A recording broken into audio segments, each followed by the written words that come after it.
Well, to talk more about this, we're now joined by Khande Rao Khan, the Director of FIIDS and President of the Global Indian Technology Professionals Association. Thank you so much, sir, for joining us, and quite a struggle for so many of those in the tech industry right now.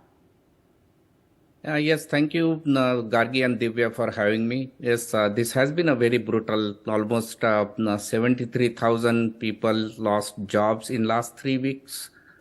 This is the layoff statistics right now. And if you consider for last 2 months, more than 100,000 range goes to 100K to 120K professionals lost their jobs.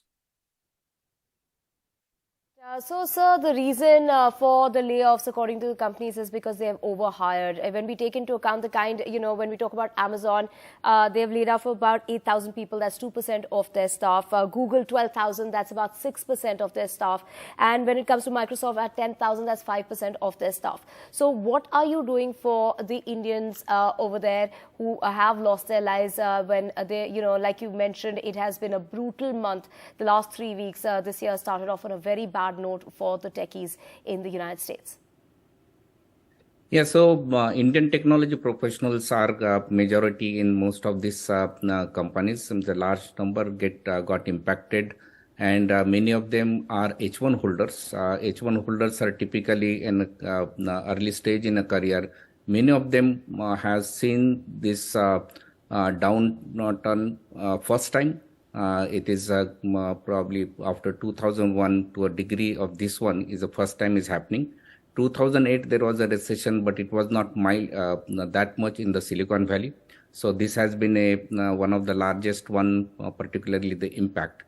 Now they need multiple type of assistance. First thing that as large companies are laying off, there is an impact on broader market. There is almost hiring freeze everywhere, so it becomes difficult for tech professionals to find out the match. So we launched a job assistant network where those who are having jobs, they can make the referrals or give the information available. We also launched help for the professionals, particularly they need reskilling. They also need some tips and guidances that how they can and where they can find out these opportunities. And then third is much more legal assistance, and then some information around that. So these are the three key aspects of this help. From Foundation for Indian Diaspora Studies, which is a policy think tank, we also working with the different advocacy groups and awareness programs to influence elected officials to make impact or to extend the grace period. The current grace period is 60 days. So our efforts are to try to increase it to from 60 days to probably 6 months. So that's right. Another angle that we have. Well, that would be great, and it'll be such a relief for so many if you can actually put pressure and bring that about. But Mr. Khande Rao, so how hopeful are you? We also know for so many years Indians have been doing so well in Silicon Valley, in the tech industry there. So I'm imagining that you have a great network of people in positions to hire these people who've been laid off. Hopefully, if you can put pressure or reach out and network with those people. Tell us what it's like, because we do know the Indians are doing so well in the tech industry. So definitely Indian are the significant from their success. Many startup CEOs are from Indian origin. So are the big companies. However, the hiring freeze has impacted consulting companies and startups. They still have the openings. So that's where we would hope that opportunities will come from. And there are also mid-sized companies, they are still hiring. So we are hoping that people would be able to help each other in next 60 days.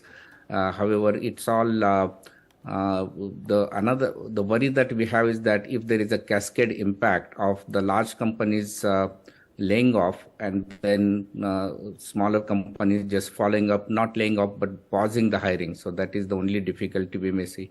But overall, I think there would be a help and there are opportunities, particularly because there was such a hiring hype last year. It was very difficult to hire people, particularly in first quarter, second quarter of 2022.